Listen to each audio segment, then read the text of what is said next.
Bienvenue, Sofiane Chaïd. Merci. Sur le ring, l'ODJ TV Radio. Je rappelle que vous êtes rédacteur en chef Écho, à l'opinion, débat en 3 thématiques avec vous. Première thématique, cherté de la vie, sujet de préoccupation numéro 1 de nos concitoyens et concitoyens. Qui en est responsable? Avec un point d'interrogation. Deuxièmement, chômage, autre donnée et préoccupation de nos concitoyens. Le projet de loi de finances 2025 va-t-il résoudre la hausse du chômage avec un point d'interrogation, compte tenu que le gouvernement a fait cette déclaration il y a quelques mois en déclarant que la priorité de la deuxième partie du mandat sera la lutte contre le chômage. Et enfin, troisième round, là aussi, beaucoup de rumeurs, pas beaucoup d'informations, mais beaucoup de rumeurs sur un remaniement politique. Est-ce qu'il faudrait un remaniement politique ou un remaniement économique, les changements d'orientation des politiques publiques éco? Là, vous nous direz également ce que vous en pensez. Premier round, Sofiane Chaïd, cherté de la vie, qui en est responsable? Qui en est responsable? C'est une question compliquée. C'est la question qui est compliquée ou la réponse? C'est les deux. En fait, objectivement, quand on voit le taux d'inflation, on n'est plus sur les taux de 6%, 7% qu'on a connus il y a 2 ans. On est autour de 2%. Donc, on se dit que tout va bien. Mais dans la réalité, nos concitoyens se plaignent.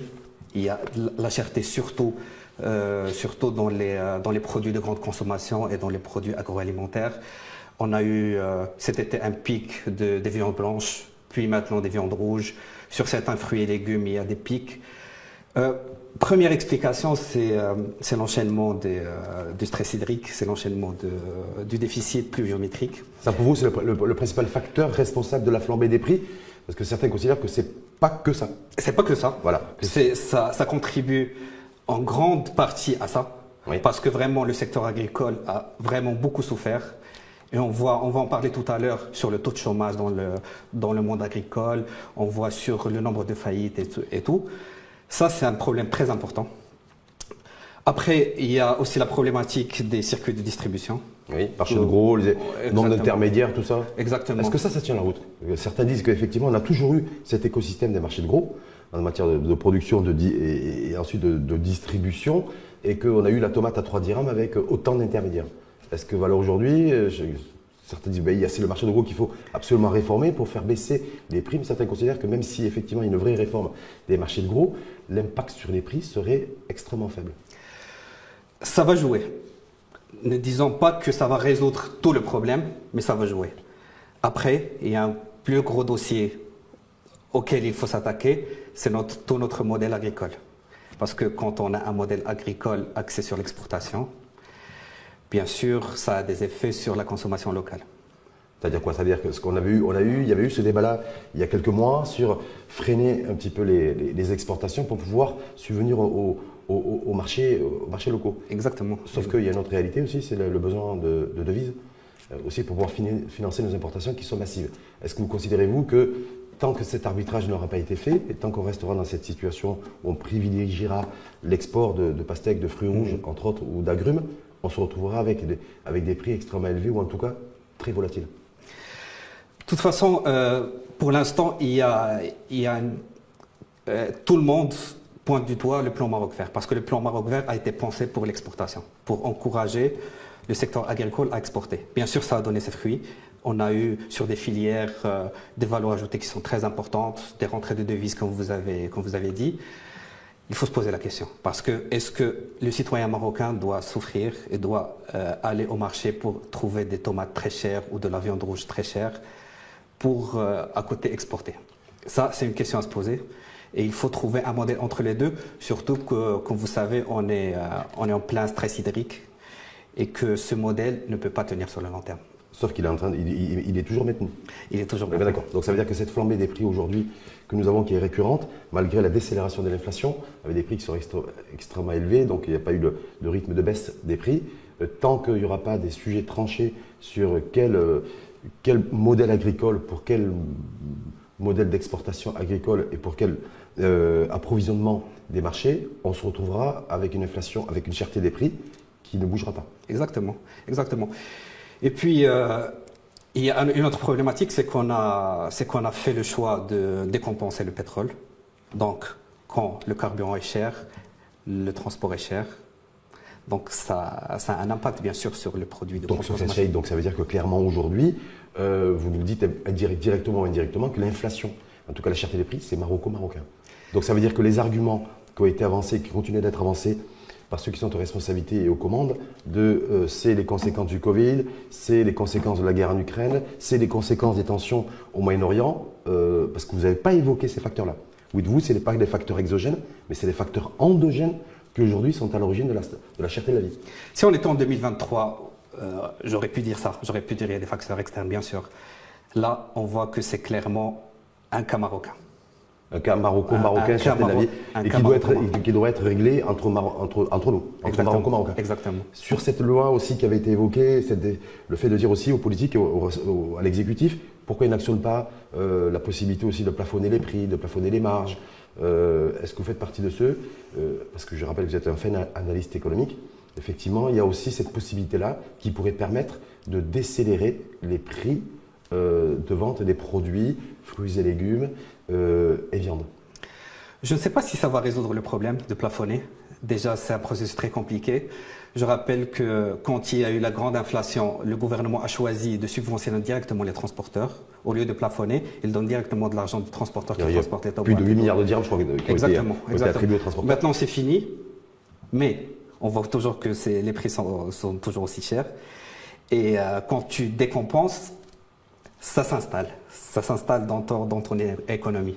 C'est-à-dire, quand on décompense les produits, je rappelle qu'il y a le gaz butane, il y a une décompensation de 10 dirhams qui a été faite au mois de mai dernier. Est-ce que ça, parce que ça avait été le FMI d'ailleurs qui l'avait relevé, il dit attention au risque inflationniste. Exactement. Est-ce que là-dessus, donc ça veut dire que pour vous, repasser à la deuxième phase de décompensation de 10 dirhams supplémentaires, ce qui est prévu pour 2025, c'est le gouvernement devra réfléchir à deux fois. Enfin, pour moi, il y a un gros problème parce qu'on a dit on décompense, mais on va faire des aides directes. Sauf qu'il y a une grande question, un grand oublié dans cette équation, c'est la classe moyenne. La classe moyenne, on décompense, elle voit les prix qui augmentent, des hydrocarbures, comme vous avez dit, du gaz. On voit que les prix sur les marchés augmentent, mais d'un autre côté, il n'y a rien, il n'y a aucune solution pour eux. Parce que c'est cette classe qui subit de plein fouet l'augmentation. Plus que les classes défavorisées, Sofiane Chahid, pour vous, c'est-à-dire même ceux qui sont éligibles à l'aide sociale directe, parce qu'on va là aujourd'hui, on se dit, voilà, la cherté de la vie, elle est censée impacter tout le monde, c'est-à-dire toutes les classes, les catégories sociales. Mais vous dites, et je l'ai vu dans un édito d'ailleurs, dans l'opinion la semaine dernière, vous dites, en fait, la catégorie sociale la plus exposée à la cherté de la vie, ou celle qui est en tout cas en souffrance par rapport à ça, c'est plus la classe moyenne.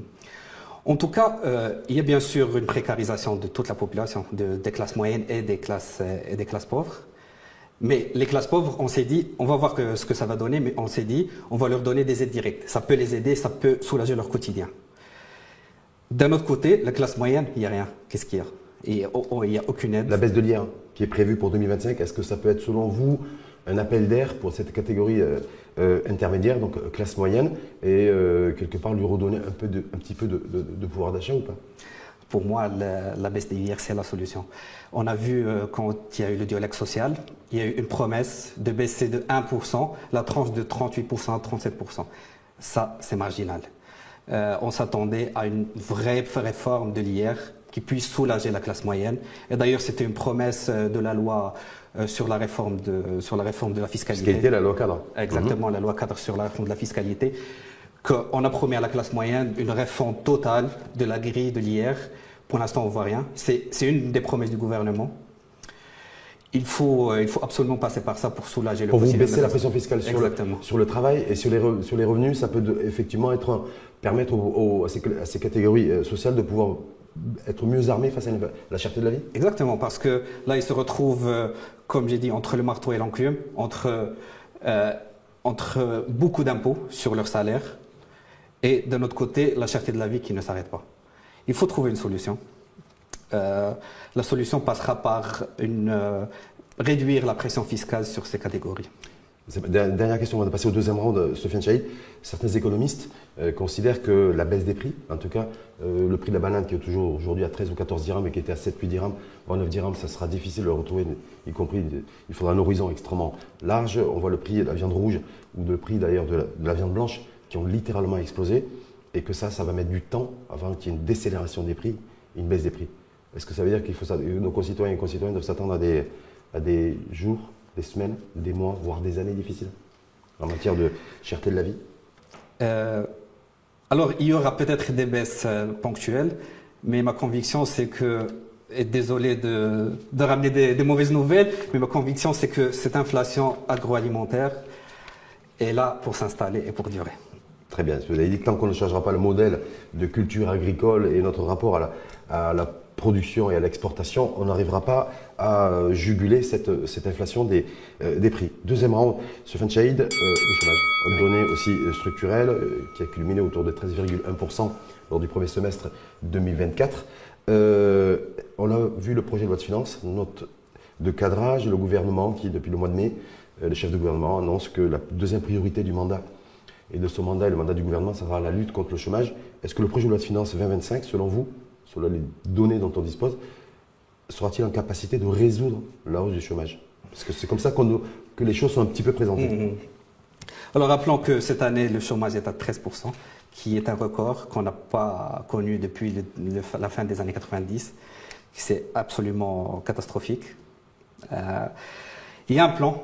Dans la note de cadrage, le chef du gouvernement dit qu'il y aura un plan, qu'il y aura une étude, puis un plan sur 5 et 10 ans pour combattre le chômage et pour créer de l'emploi. Est-ce que ça a du sens, ça? Est-ce que de dire aujourd'hui, quand on a un chômage qui culmine à 13%, qui est structurel, le chômage des jeunes extrêmement important, notamment les jeunes, et majoritairement d'ailleurs les jeunes diplômés, de dire, moi ce que je propose, c'est une vision stratégique sur 10 ans, alors qu'il y a des urgences sociales aujourd'hui. Est-ce que, est-ce que c'est un bon moyen, une bonne attitude, une bonne posture pour s'attaquer à ce fléau qu'est le chômage? Quand on voit la destruction et la création d'emplois, la destruction est en grande majorité dans le monde agricole, à cause du stress hydrique. Maintenant, on savait que c'est une donnée structurelle. On n'a rien fait pour créer de l'emploi, un peu dans l'industrie, mais il n'y a rien pour rattraper. Pour rattraper ces centaines de milliers d'emplois qui sont détruits. Un plan sur 5 ou 10 ans, il faut voir ce que ça va donner. Moi, mon impression, c'est qu'il y aura une grande réforme du Code du travail pour un peu fluidifier le marché de l'emploi. C'est-à-dire, réforme du Code du travail, est-ce qu'introduire de la flexibilité, parce que c'est l'actualité, je crois que fin septembre, il y a une réunion d'ailleurs, qui est prévue en termes de dialogue social sur le droit de grève, sur la réforme du Code du travail. C'est beaucoup de chantiers, c'est la réforme des caisses de retraite aussi, avec l'enjeu de l'âge de recul à 63 ou 64 ans. Est-ce que vous pensez que ça peut donner effectivement un outil, une arme, que c'est une arme supplémentaire pour lutter contre le chômage? Certains économistes considèrent que ce n'est pas un projet de loi de finances et ce n'est pas une réforme du Code du travail qui va permettre de créer la richesse. En tout cas, c'est l'orientation du gouvernement. On va directement vers une réforme du Code du travail. Après, comment on va créer d'emplois? Parce qu'on a vu le secteur agricole perdre de l'emploi, l'industrie pas assez. On a un gros problème au Maroc, c'est que dans le secteur privé, on ne crée pas d'emploi. L'emploi vient de l'investissement. Ici au Maroc, on a 70% de l'investissement qui vient du public et 30% du privé. C'est-à-dire que le privé n'investit pas. Il n'y a pas de start-up, il n'y a pas d'entreprises qui vont créer de l'emploi. Il faut résoudre cette équation. Je ne sais pas comment. Mais il faut que le secteur privé se mobilise pour investir et pour créer de l'emploi et pour dynamiser l'économie. Parce que c'est la seule manière qu'on a aujourd'hui pour créer de l'emploi pour les jeunes et pour les intégrer dans le marché du travail. C'est-à-dire que pour vous, plus il y aura d'investissement privé, plus il y aura de création de richesse. Je suis convaincu parce que si on compte sur l'État, l'État ne peut pas employer tous les fonctionnaires, tous les jeunes comme fonctionnaires. Ce n'est pas un avenir radieux pour eux. Ça reste le secteur privé qui, on l'a vu, ne veut pas investir ou n'a pas les capacités d'investir. Le secteur privé dit, moi, il faut que j'ai des opportunités, il faut que j'ai des gisements d'opportunités pour pouvoir investir. Le secteur privé dit, nous, on investit 230, 240 milliards de dirhams. C'est Mehdi Taizi d'ailleurs qui l'a dit, qui a fait cette déclaration chez nos confrères de Média 24 il y a quelques semaines. Mais en même temps, ce secteur privé, il a une contribution au PIB qui est extrêmement faible. Exactement. Et une contribution à l'emploi qui est aussi très faible. Donc on a l'impression qu'en fait, on ne sait pas comment faire. Qui doit faire quoi? Et qu'on est dans une situation où on tourne en rond. En tout cas, l'objectif du gouvernement, c'est d'équilibrer l'investissement. Que l'investissement ne vienne plus que du secteur public, qui est 50% public, 50% public, 50% privé. À l'horizon 2026. À l'horizon 2026. Est-ce que ça va permettre de résoudre le chômage? Certains économistes, là aussi, considèrent que la courbe va être ascendante du chômage. C'est que l'on est à 13, on devrait passer à 13,5, à 14, et peut-être en 2026-2027, être autour de 15%. On verra si... c'est aussi des prévisions de certains économistes. On verra si on a une belle pluviométrie, peut-être que ça va se calmer. Mais comme j'ai dit, ça ne va pas résoudre sur le long terme la question de l'emploi, la question de l'investissement et surtout la question de la qualification des jeunes qui n'ont pas de diplôme ou qui ont un diplôme qui ne leur permet pas de s'insérer dans l'emploi. Donc clairement, avant de passer au troisième round, Sofiane Chahid, un projet de loi de finances, et en l'occurrence le projet de loi de finances 2025, ne sera pas en capacité ou n'est pas destiné en tout cas à réduire la hausse du chômage. Ouais, je ne pense pas qu'une loi de finances, c'est une baguette magique qui va résoudre du jour au lendemain des problèmes qu'on traite depuis des décennies. Donc, wait and see ou wait and see, on verra. Ouais. Ça, c'est votre côté optimiste. Ouais. Sofiane Chahid, on passe au troisième round. Là aussi, beaucoup de rumeurs insistantes depuis pratiquement 3 ans d'ailleurs, sur un remaniement ministériel, gouvernemental, un remaniement politique. Est-ce qu'il faudrait, selon vous, plus un remaniement politique, si ça se met en place, ou un remaniement économique et changer un peu d'orientation des politiques publiques en matière d'économie, vous l'avez dit pour le secteur agricole et le modèle qu'il faudrait revoir. Est-ce que vous dites, mais la priorité c'est quoi, le remaniement économique ou le remaniement politique? Remaniement politique, oui peut-être, mais pourquoi faire? Parce que si c'est un remaniement politique pour garder les mêmes politiques... les mêmes politiques publiques? Les mêmes politiques publiques, franchement je ne vois pas vraiment ce que ça peut apporter. Par contre, comme vous avez dit, un remaniement économique, c'est-à-dire revoir de fond en comble notre modèle économique, ça c'est très urgent et c'est très important. Mais est-ce que l'exécutif, est-ce que selon vous, en tout cas, et le chef de gouvernement et les équipes qui sont en place sont en capacité, on est en 2024, bientôt 2025, on est à 2 ans des échéances électorales, est-ce que vous pensez qu'il va changer de braquet économique? Ça ne va pas se faire du jour au lendemain. Il y a eu, je rappelle, la charte de l'investissement qui a été votée, qui a été mise en chantier et qui... Elle a 2 ans cette charte de l'investissement. Elle a 2 ans, on ne voit pas beaucoup de résultats. On espère que dans les mois qui viennent, on voit plus d'investissements. Mais pour l'instant, franchement, je ne vois pas le secteur privé beaucoup se mobiliser sur des secteurs porteurs et créateurs d'emplois. Ils sont toujours sur l'immobilier, sur l'hôtellerie, sur des valeurs sûres. Sur les économies dites protégées, comme on dit. Exactement. Pas tellement sur l'industrie, pas tellement sur des secteurs d'avenir, sur tout ce qui est Internet et tout, intelligence artificielle et tout. Voilà, donc pour moi, il faut vraiment changer de politique économique. Mais pour changer de politique économique, il faut changer de politique pour changer de politique économique, c'est ça? Donc quelque part, est-ce que c'est pas équilibré en disant effectivement un remaniement politique, ça pourrait être une bonne chose si ça amène et ça se traduit par un remaniement et un changement de politique économique? Je ne sais pas si on change les membres du gouvernement, ça va changer l'orientation. On peut faire autre chose avec les mêmes membres du gouvernement. Ça, c'est pas ça le problème. Le problème, c'est on a vu que le gouvernement n'a pas atteint ses objectifs, notamment en termes de croissance économique, l'objectif de 6% et de création d'emplois. En tout cas, pour 2025, il prévoit 4,5, 4,6. 4,6, bien sûr dépendant de la pluviométrie.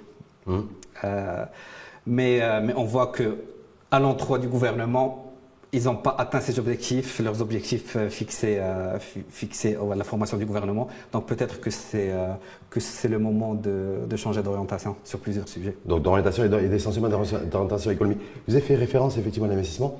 Nous avons la charte qui est mise en place depuis un peu plus de 2 ans. On a aussi les chiffres qui sont tombés sur les investissements directs étrangers, y compris au niveau du continent. On est 16e sur le continent africain. On est derrière l'Égypte qui est arrivée en tête, talonné par l'Afrique du Sud. Je crois que l'Égypte, c'est 50 milliards de dirhams d'IDE attirés en 2023. L'Afrique du Sud, on a des pays comme l'Ouganda, comme le Mozambique, comme la Côte d'Ivoire, comme le Sénégal, qui sont devant nous.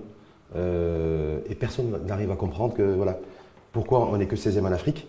Et est-ce que le fait qu'effectivement aujourd'hui, remaniement, hausse du chômage, une croissance qui n'est pas au rendez-vous, c'est aussi le fait qu'on a peut-être le vrai sujet, c'est la faible attractivité économique de notre pays en matière d'investissement, alors qu'on a un horizon 2025 et 2030 qui est plutôt réjouissant.